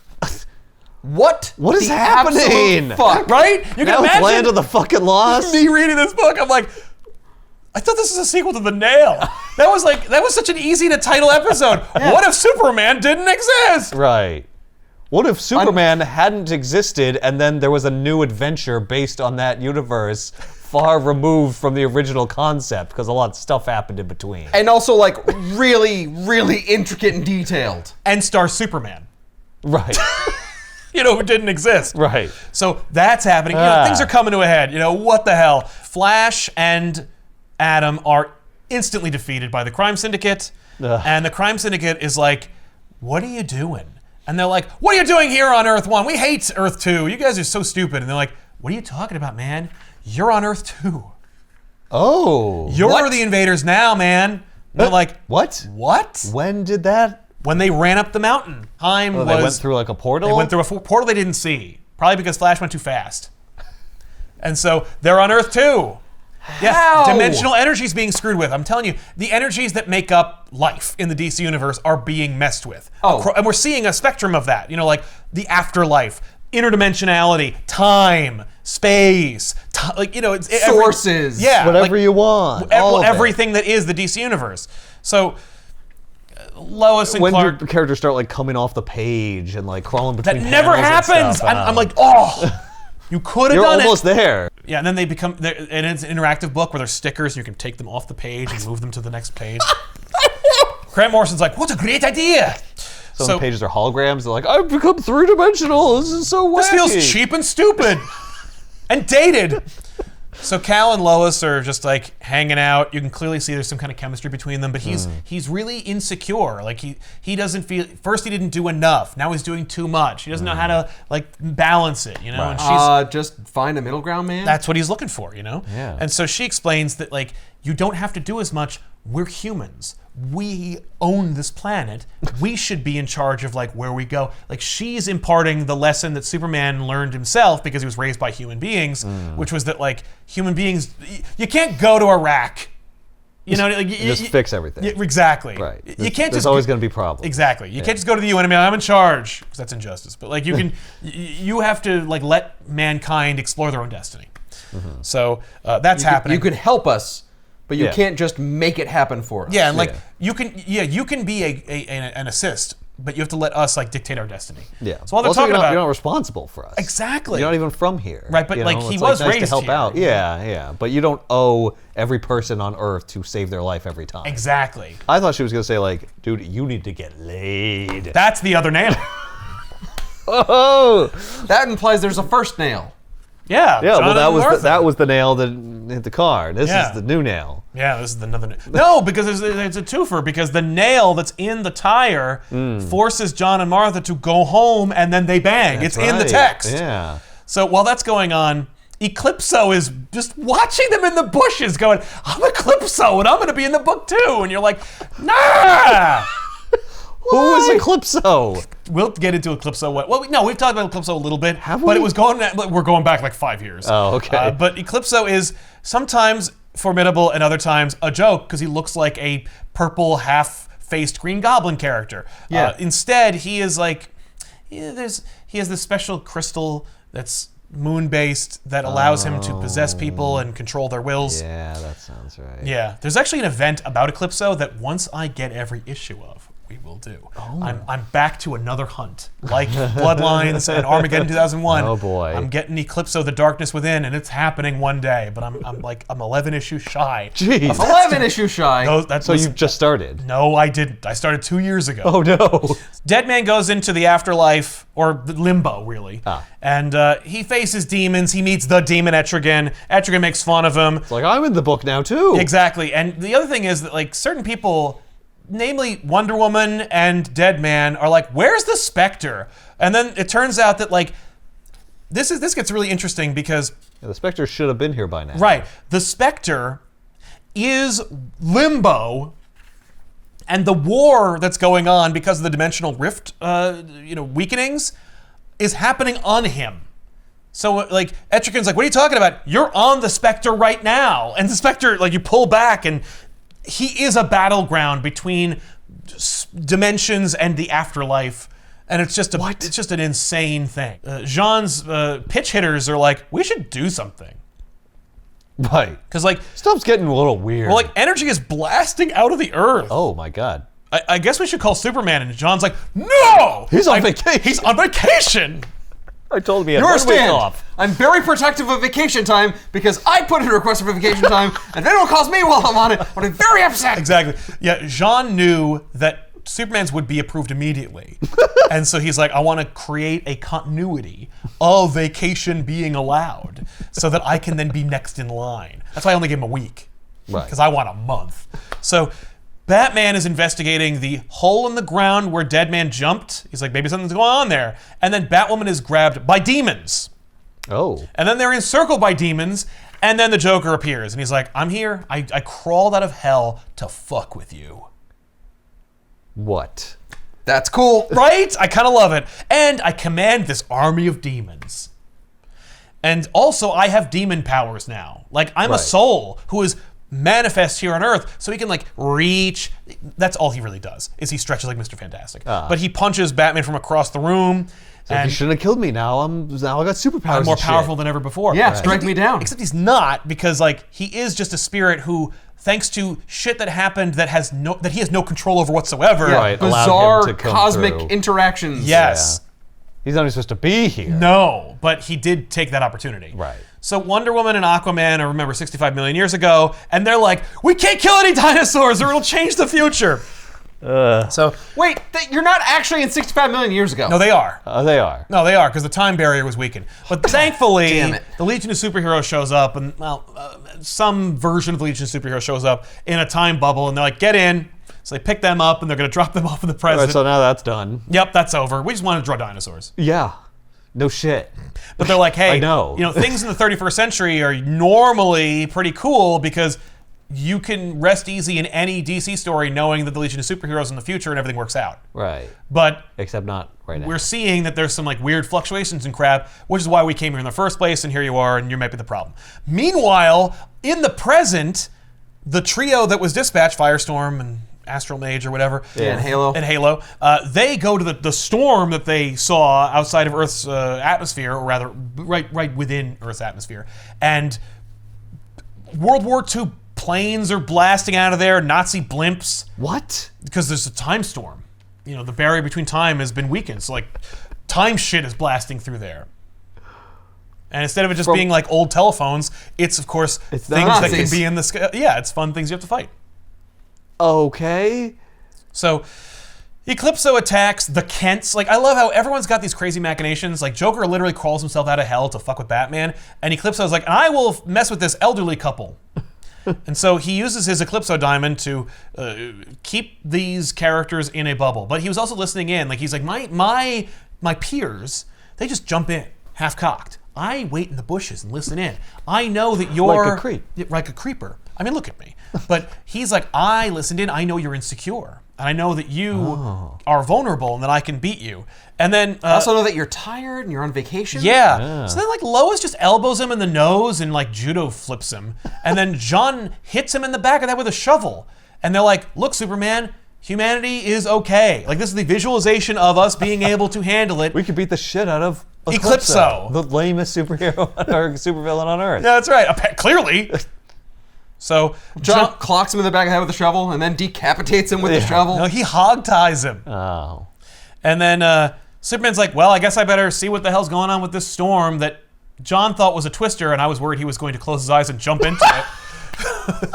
But no, this is comic book John Kent, who would never do anything like that. Right. But that taught the lesson to Superman, so he smooches Lois, then he goes to deal with the actual plot. So Green Lantern and the Doom Patrol, a book just waiting to be pitched, goes into like the catacombs of Midway City, where they find the trio of women who kidnapped Niles Calder, and they have like this kind of fun little fight, but no one wants to get hurt because everyone's on the same team. Right. And so Hal ensnares Star Sapphire because depending on which version she is, she may be Carol Ferris, aka Hal Jordan's Lois Lane, for lack of a better term. Right. And so he like wraps her up. She's like, "Oh, kinky, you're wrapping me up," because like every interaction he has with a woman has to be also sexual. So they have to be into it.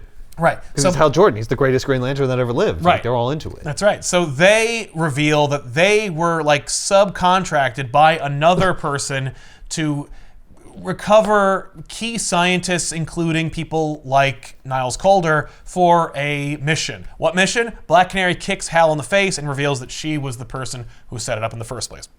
What? Shut up, that mission. Yep, the mission that involves Oliver Queen.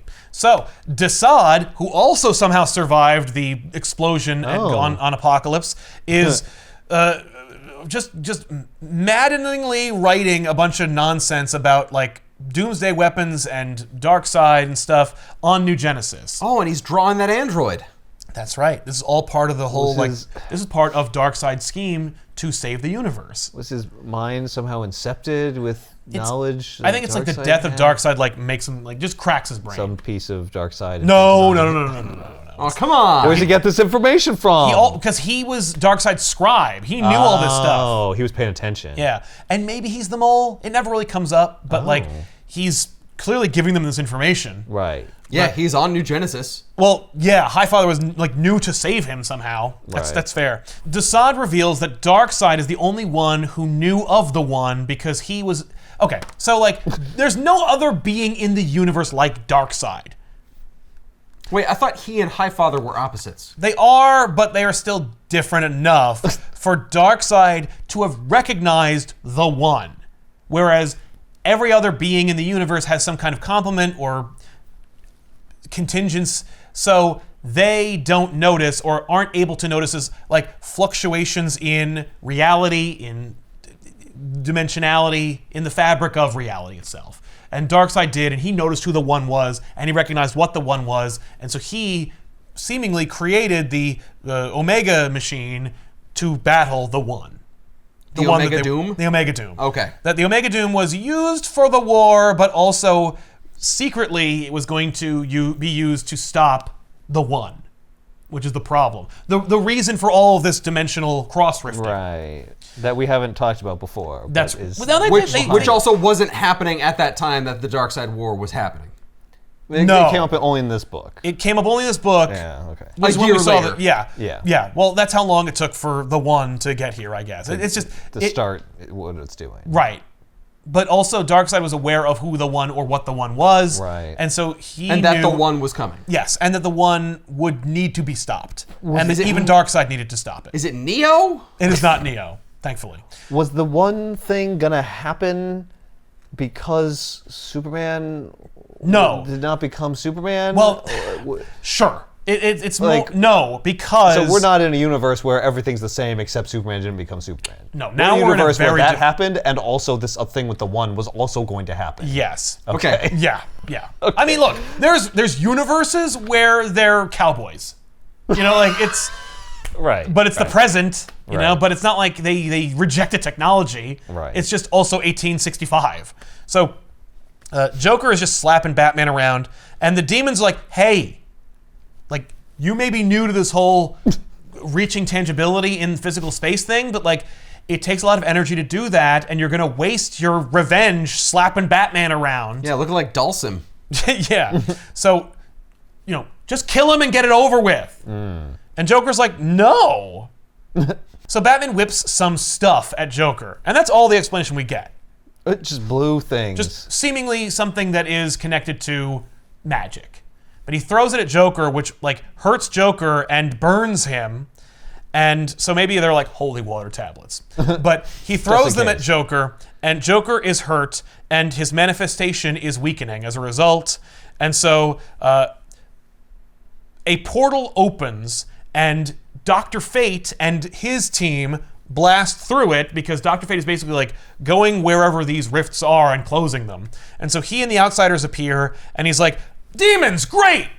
Fuck them up! Throw them through the hole! I can work on this! Yeah, so he's whipping these demons into a frenzy, and there's a big hole that's sucking all the demons through that Dr. Fate opened, and so the demons are being thrown through, and Joker's like, okay, I don't have enough strength to be able to be here and kill you.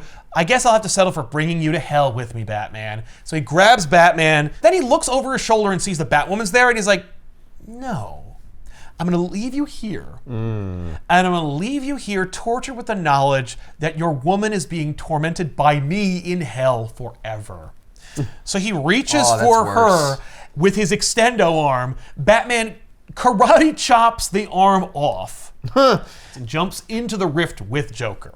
I've lost all tether to, to sanity anything. and reality. It makes no sense. We're not even like done. Anything can happen on any page. Yes. With no bearing on what came before it. It's the kind of book I fucking hate the most. I know, I'm sorry. This is worse than Grant Morrison, because Grant Morrison would at least have like an idea Yeah, behind there'd it be all. some metaphysical thing, and I wouldn't understand it, but I could tell that it's there. This is a crisis. This is a secret crisis. Yes. So, meanwhile, on the alternate headquarters, which is like a watchtower for the crime syndicate on their Earth, there's like dimensional storms going on there too. And they're like, that's nuts. And that storm goes so errant that it breaks the windows at the crime syndicate's headquarters, which allows the duo of Flash and Adam to free themselves and then just leave. Flash just runs so fast that he goes to another reality with Adam, whereupon they bump into the Marvels, because originally the Marvels, Captain Marvel, Mary Marvel, etc., they came from another reality too. Right. And so there's an Earth in the DC multiverse where they're from. And so they went there. And then they end up going through the multiverse. So this is absolutely a crisis, because a Flash is using his speed to go through the multiverse, but he's visiting all these different realities and seeing that like the time storm is affecting linking everything. all of them. Yeah. So then he ends up, he finally ends up back on our reality, but he's seeing biplanes and German Zeppelins, and he's like, oh no, what Earth are we on now? Oh god, it's the Nazi planet from Star Trek. One thing I have to point out. Yes. That looks like a World War I era triplane, but we have a blimp with a Nazi symbol on it, which that was well after World War I. Oh, I know. No, Jean points out that we're seeing multiple iterations of German planes throughout history, which suggests we're in some kind of time storm. So other eras are being pulled in, not just the 1930s and 40s. And there's a cowboy. That's Jonah Hex. That's Hex. That's Jonah Hex himself. And they're like, that's Jonah Hex. He's a character in the DC universe. I remember him from history books or whatever. And so it's the cue that things are about to get even more insane is the fact that we're seeing World War I and II planes at once, and also Jonah Hex. Because it's not bad enough that I saw World War II blimps, but World War II and World War I? My God. Yeah. So they see Jonah Hex, and he is the harbinger of the double-page splash of everyone from the DC multiverse just slapping into each other. Great. Do you see Captain Carrot? I don't see Captain Carrot and the Zoo Crew, which, if it were Grant Morrison, would be front and effing center. So, but we are seeing the Legion of Superheroes, and we're seeing the Challenge of the Unknown, Adam Strange, Supergirl from pre-Crisis, like everybody's there. No What's Mr. that car? Mixes-Spitlick? We saw him before. That is a car from the actually. future. Mr. Mrs. Yeah. Split was in the... H for Hero? Yeah, Dial H for Hero. Brainiac's skull ship, the kitchen sink. It's everything and the kitchen sink. That's great. Yeah, no, Mixes-Spitlick was also, he was at the Spectre in the fight. battle with the Spectre. Yeah, all the interdimensional, like fifth-dimensional imps were also there. Although I didn't see Batmite. So that's going on, and Zatanna casts a spell that says, only see the present. So she sees only people who are supposed to be here. And just a big mist. Everyone fuck off. No, and they don't go away. It's funny because Right, she sees Hawkwoman and Zatanna from like across the battlefield. And they're like, wow. So Jean and the trio bump into Zatanna and Hawkwoman from across the rift. And one of the members of the trio is like, wow, way to go, Zatanna. Thanks for making them go away. She's like, they're not. You just can't see them right now. But Literally, they're bumping into me I and don't want to stuff. see. I can feel them moving. Exactly. So, but That's worse. not just Scott working your butt. Yeah, right? It's funny, but This while is dangerous. They could get hit by something that they can't see I and know. die. I know. While that's happening, everyone on the ground can see it. So they're all going insane. I mean, or presumably. Right. So while that's going on, Barda and Scott arrive. And so they can see them too, so they go to them. And Scott helps whip up a window into infinity, which allows them to see. Let me just... Because the Yeah, reason window why into we got infinity. this is because the one is almost here. Right. So they look through the one's window of coming. infinity and they see the one. The one is essentially a limbo cell. That's what they call it. It is a creature from nothing. It is a Lovecraftian horror being that barely has sentience, and it feeds on the energies of life, and it just goes. It just goes through reality and feeds on existence. And so it's coming, and it's almost here. It's upon us. So it's been feeding on not our universe until now. It's been feeding on the other universes? Yes. And that's where I'm like, how come we didn't see the Prime universe? Like, this is absolutely a multiversal problem. This should have affected the main DC universe. Yeah. But it doesn't, because it's actually one of the few times ever where the main DC universe doesn't solve the crisis. It's almost like the crisis was on the doorstep of the main universe, but another Nail universe took care of Managed to it. take care of it. I was gonna say, like, Not is every this crisis at a has to get time through. Yeah. where like DC was like, no more multiverse. Yeah. Post-crisis, there was no multiverse. There was no multiverse at that but in the 2000s, certainly by 2006, Jeff Johns was whipping up multiverses like you wouldn't believe. But this is 2004. Exactly. So I think we're... So this is a story where it's like, look, you're not going to get that Prime anywhere else. Yeah. doesn't have multiverses right now. That's true, Right. but it is... Elseworlds does. Right. It's that place where DC's like, we need it to be serious and singular and grim and gritty, and also we have Elseworlds. So yes. So this limbo cell is going to consume everything, and that's what Darkseid feared the most. Because it also was like, He and knew it was coming. it derives pleasure from consumption. Huh. So I mean, it's like, don't we It's all? like an American. it's not like it is like, yes, and I'll destroy and I'll build. Right, it and doesn't care. It doesn't care. It doesn't feel anything but pleasure when it does its prime function, which is kill everything. Right. So we this can is like feel good me- about killing it. This is me with a tub of Ben and Jerry's.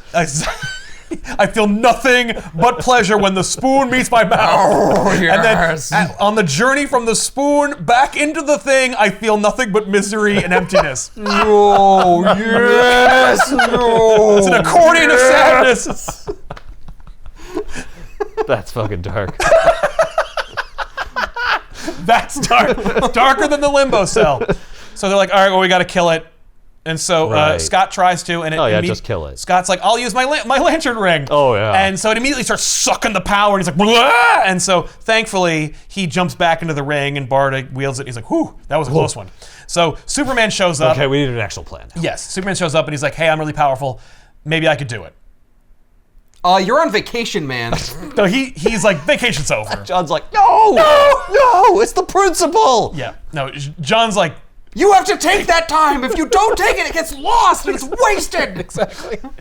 So Superman's there, and he's like, well, what are you gonna do, Superman? But also, I've learned the value of human life, so I'm afraid to do it. I mean, I'm gonna do it. Right. But now I understand like what I'm fighting for and what I have to lose. Because I just kissed a girl for the first time in my life, and I'm like 35. I gotta tell you, it's pretty great. It's pretty great. Well, you should be super souped up to defeat this thing so that you don't die. So well, I feel like if I take it to the next level. Well, if I go in there and try and fight it, I might die, and then I'll never get. Oh yeah, but you're definitely gonna die if you don't go fight it. That's true. Because everyone will. It's some flawless logic, Martian. Look, Superman, whatever you do, could you do it quickly because we're really awkward seeing, like, looking at your boner over here. Well, that's why I have the underwear on the outside. You know, it's like it's double restrictive. So Hal realizes that where they ended up was not an accident. And so they blast through the floor into the mansion of Green Arrow, Oliver Queen. And when they get up there, the Amazo android blasts through a wall past them and leaves. My God. Oh. So they then find Dr. Niles Calder, who is the attending physician at the body of Oliver Queen. They put a living brain inside? Yes! They removed his brain and put it in the body of his murderer, of his crippler. Of his killer, yeah. of his crippler. And the killer of Hawkman. Yes. That's fucked up. That's kind of great, though. I kind of love it. Poetic. Yes, I kind of love everything about it. And so they're like, what's going on? And he's like, once I put the brain in there, it immediately took to it and then left. And so Hal's like, crap, I gotta go. Crap. He's going to try and fight the Justice League. Maybe, but... wouldn't he? Well, maybe Isn't he pissed off with them? Maybe his heart grew 3 sizes that day or whatever. He only hates them because he doesn't have powers. Yeah, well, now I got legs, so... I'm good. My legs work, so I'm good. Yep. It's all water under the bridge. Hey, what are we doing? I mean, basically, yes, that's what happens. So Hal's like, I got to get involved. Hey, does this Amazo robot come with a penis? Yeah. And it's bigger. Yes! Then we are good to go. Because it evolves. It'll be as big as it needs to be. So... Hal's like, I gotta go get involved. And the Phantom Stranger shows up and goes, no, you don't. Oh. So then Superman grabs the Doomsday device. That's right, because they have to build the Omega Doom. Right, because that's the only thing they know of that would have destroyed this thing. So they did, like, the other guys built it. Right. And so Superman has it, and he has to go into the nucleus. And they've reasoned that if they bring the Omega Doom into the nucleus of the Limbo Cell, it will only kill him and not the universe and all life. No, you gotta go after the mitochondria. Those are the powerhouses of the cell.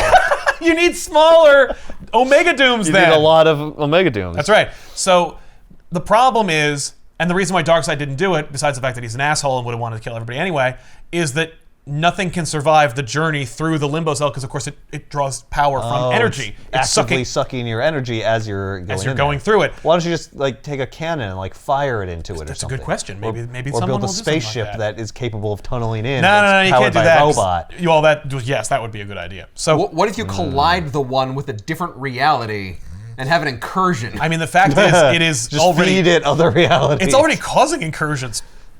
So Superman goes into the nucleus and he's already starting to die. They're like, he's not even close. You're not even gonna make it there. Yep. So Phantom Stranger teleports Black Canary and Hal Jordan, and they arrive. The Amazo android arrives and passes everybody and zips into the Limbo Cell. And they're like, holy crap, that's the Amazo android. We gotta stop that too. And Phantom Stranger's like, no, you don't. Yeah. So the Amazo android goes into the cell, grabs Superman, brings him back, and they're like, well, too late for that, he's dead. And then the Amazo android says, not if I can help it, and then uses the energy that he siphons from the infinity thing? The infinity window into Superman, thereby restoring Superman's energy, and then he's okay. And he's like, what the hell was that? And the android, of course, Oliver Queen, is like, your Kryptonian biological makeup is incredibly resilient, which is almost like a joke in and of itself, because it's like, yeah, we thought you were dead. They said he was dead, but all I had to do was like shoot you with some energy and you're fine. Yeah. Just like in The Death of Superman when he returned and the Eradicators had to blast him. Right. You weren't dead. You were in a healing coma just now. That's right. They don't say it, but we know what they're saying. That's in between the lines. That's awesome. So, the Amazo android reveals... And he would know that because reasons. Just Right. like he knew to go into the cell thing To get Superman out. Because he was I'm listening Amazo. for this whole he's Amazo. conversation. He's able to hear now. Like he knew Superman was there. Like, from across the... Well, because he can hear like Superman. Yeah, okay. So Not only that, I don't know but, anything about Amazo. Oh well, if he has proximity to any hero, he can take their powers. Oh, okay. Although he wasn't near Superman, so he wouldn't have his super hearing. But maybe Yeah. he got somebody else's. So he reveals that he's Oliver Queen. He flew in and he like saw what was going on. He's like, I bet Superman's in there. I probably should go rescue. I'll go rescue. Well, he makes a beeline. No. There's no he waiting. knows it happened somehow. Yes. Maybe it's on the news. I don't know. No, it's once he like gains sentience, he goes. Okay. It's like he was born for this. So Yeah. he reveals that he's Oliver. Hal's like, Ollie, is that you? And as he's talking to him, the Amazo android grows an Oliver Queen goatee. Okay. What? No, it's not me. I think it's great. No, he's Yeah. he's like, yeah, it's me, and I feel great. Yeah. Finally, I'm a hero now. I wasn't. I'm like before. a real hero. Yeah, I'm like you guys. Not like Batman. What a chump. Who isn't even here? He's in hell or something. So Oh, I should probably save him too. So he's like, look, I'm a robot. I can go in there and drop the Doomsday device. And my abilities will allow me to like reject any of the energy absorption because I have like energy rejection or whatever power. Like my powers, my many Amazo's powers. ability would Well, Amazo allow has him many to do powers. that, yeah. So he could do it. Since Amazo is near the One, does he steal the life-sucking energy Oh. of the One and steal its life energy? No. But he does go into it. Something about energy sucking allows him to resist it. Exactly. Well, he certainly sucks. So he's gonna go in, and the Phantom Surgeon's like, "Yep, that's the plan." And then Dinah's like, "Fuck you! You knew this whole thing. You knew this whole time that we just got him back, and he's gonna go in there and die. This is bullshit." And he's like, "Sorry, that's who I am. I'm the Phantom Stranger." To be fair, he was an asshole for a long time. Yeah, but now he's not. Yeah, but he's got to redeem himself still. Yeah. You don't just get to like get in a body and it's like, oh, it's fine. Now Yep. all the shit you said about us before, like, no, you got to do something. That's right. You Yeah, but sacrifice Dinah's like, something. could I at least have one date first? Right? Could we just have dinner? no. No time. They do make out. No. He grabs her, he smooches her, and then he goes to Hawkwoman, and And he's like, smooches her too. he's like, I'm getting as many smooches as I can. "Get over, here, Superman!" Blah. So he goes, "Hey, listen, like Hawkman died saving me. I'm really sorry. Can you forgive me? Because I need absolution before I die." She's like, "Of course. Like, yes. Right. Please, come on." So then You're about to save us all, of course. Yeah. He leaves. Otherwise, I no. do not forgive him. Fingers crossed. I didn't mean it. I never met him. So he's gonna go in there, but he knows that if he gets in the nucleus, he'll die too because he won't be able to like. But he needs to he can get closer than Superman. So he grabs like a bunch of discarded debris, grows really big, and then forms it into the shape of a bow and arrow. Ollie, shoot himself in there or No, shoot the thing in there? shoot the Omega device. Okay. You could have done anything. You had powers now. Yeah. Yeah. So, well, yeah, but he didn't have the time and the wisdom to be able what to I know use how it. to do is make a bow. That's all I know how to do. Yeah. So Batman that's the best thing he can do. Yeah. He's the best at that. Right. He didn't need many powers. Just needed to be able to shoot an arrow. If I was Babe Ruth, I would have made a giant baseball bat That's and I would right. have hit it in there. Yeah. If I were Paul Bunyan, it would have been an axe. Like, so Batman and Joker are in this like never-ending battle as they fall through limbo, and that's happening. Are they also It has on the no Phantom connection Stranger? to this. No. No, that's done. Yeah. So Amazo, So Green Amazo grabs the, Omega Doom, makes it the like arrowhead of his shaft, and then fires it into the nucleus. Of course, he's gonna need he needs the powers that he has to deflect the energy absorption to keep him from dying Right. long enough to make that shot. But he also needs the skill of Oliver Queen to be able to make the shot in the first place. Right. So he does, and then he fires it, and of course, it works. When it kills the limbo cell, Batman and Joker's battle through these dimensions. Joker's like, oh! And he just gets sucked back into hell. Because it's like, oh, the barrier's closed, you don't belong here. Whoop! And Batman's just plummeting, and what seems to be Robin appears from the abyss and pulls Batman out and brings him back to reality. and this is the therapy that Batman needs to get over the trauma. We don't see Batgirl, but the silhouette of the two people that attend Batman as he like wakes up looks like Batwoman, so that's like Batwoman helped too. But it's really about Robin. And so Robin helped pull Batman out of there, and I really appreciate that he is not like fully corporeal, and he's like, way to go, old chum. No, it's just like, maybe he is, maybe he isn't, but it's clearly him. Yeah. But it's enough for Batman to be like, oh, right. I'm done with my trauma. Right. He's in heaven. It's I can cool. Move on. Yeah. So when the limbo cell dies, it expels all the energy that it absorbed and returns the energies from whence it came. So any of the like... That's convenient. Oh yeah, very much Yeah, so. it's not just a massive explosion right outside this universe. Right, and just blows Earth to smithereens. Yeah, No. just it didn't like digest that energy or convert it into anything else. It just goes right back to the exact way it was before it got eaten Yeah, it by just it. stores Just it in like its all energy food sac. does when it's expelled from your body. Returns back to the mob. It's completely returned. After you eat a carrot, if something killed you, well, that carrot would just come out of you and be a carrot It'd again. be a carrot again that you could use and get energy yourself from. Yeah. Sure. So anyway, its explosion creates a spectacular light show like the end of Independence Day, and everybody is like awed by it. And then Flash and Adam finally arrive in this reality and go, "There's some really big trouble," and they're like, "Shut up, we know, it's over. Superman saved us. You missed it. You missed it. You were too slow." Thanks, really? though. Superman? Oliver's like, you sons of bitches! Yeah, no, Oliver's dead. So Flash and Adam don't do anything. No. Actually, most of them don't do anything. Most of them don't. Most of them are just there when crazy stuff happens. Yep. So Dinah immediately turns to Phantom Stranger and goes, "Well, we traded a life for the universe. I guess that's all fair and squared, right? Phantom Stranger, just trading lives. That's what we do. You dick. You hero." And Phantom Stranger's like, "My work is done." He's like, tuxedo mask. He's just like, "Ho ho!" But he's like, "No, my job was to like save one soul, and it was Oliver." And it's like, "Shut up. You didn't know you weren't. You didn't save the universe." So he blows ass and then he leaves, and they're like, Okay. And then Batman shows up and he's like, "I'm here too." And they're like, "Batman, you quit the league." He's like, "Maybe I want to." And before he can even finish it, Wonder Woman goes, "Rejoin?" And he's like, "Yes." And it's like, "I would be here." "No." "What? How presumptuous of you. I thought we should get a chalupa and hang out." I'm not there yet. Yeah. Wonder Woman. Just baby steps. But he is Here's absolutely some down. Well, they ask him where he Batwoman's was. like, "Hey, step off." Yeah. Okay. No, it's great. Wonder Because they're Woman like, is "You look mine." like hell." And he's like, "Yeah, I've been there." And they're like, "What were you doing?" And Batwoman says, "Putting an old ghost to rest." And I'm like, solid. Ah, she's got the quips down. Yeah. So then... No, but like, what? Right. What does that mean? What I'll did you do? explain it in the next Justice League meeting. Oh, okay. And so everybody like poses for a picture that nobody takes, and they, and they go to work, being the I'll Justice League. explain it in the third nail. Yeah, a third nail. Why is the creeper there? Because he was early. He was in the book earlier. Because Alan Davis wanted to draw the creeper. Why not? All right. Sweet. The end. And it's almost 20 years old, so we're never getting another The Nail. No. How very abrupt of an ending. Well, you can't do Yeah. it. Like, after that, this killed the franchise. I mean, you just had Clearly, your like- own private crisis. Yeah.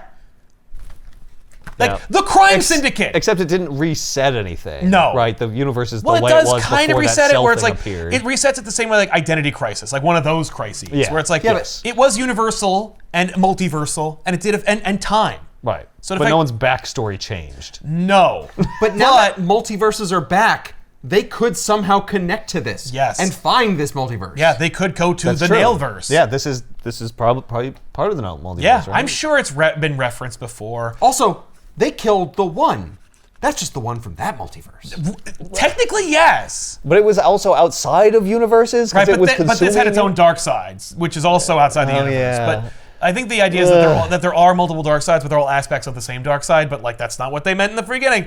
But whatever. Yeah, but you could. No, but I want there to be multiple dark sides so that I could like kill them and stuff in other universes. That's right. Which of course we do.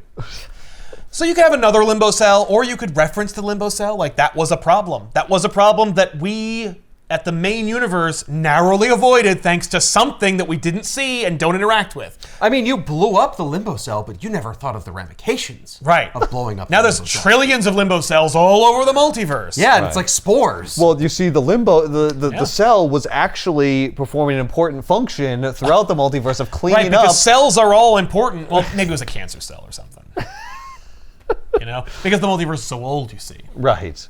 But yeah, I mean, I would welcome a sequel to The Nail or Another Nail as a third nail.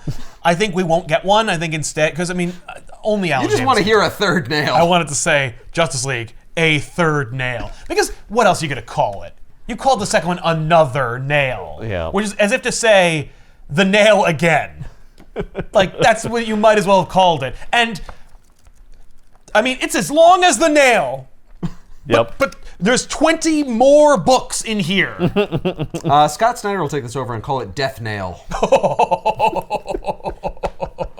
How about that? Yeah. You want that? We could get a dark multiverse nail. Oh. Damn. A Tempest Fugonaut nail? I'm waiting, man. I think it's funny. We've talked about this, but I've wanted Tempest Fugonaut to be used in some big way. And someone killed Tempest Fugonaut in a backup story of a Superman comic book, unceremoniously. Right. It's like, no, right he's dead. after DiDio left DC, Yeah. they killed his creation, Tempest Fugonaut, in a backup story. So I always interpreted that as, well, there's a race of Fugonauts. Maybe that was There's only officially, internally, that is Tempest. Damn it. And I'm like, sure. Yeah, Okay. but you could retcon You that. could retcon that But at there could any be a minute. different Tempest. Right. Or A there- dark Tempest, if you Yeah. will. Oh. Or there could be a Timus. Yeah. Yeah. Right? There's any, or there's a new, Tempest Fugonaut's son. Yeah. Or his brother. Tempest Fugonaut.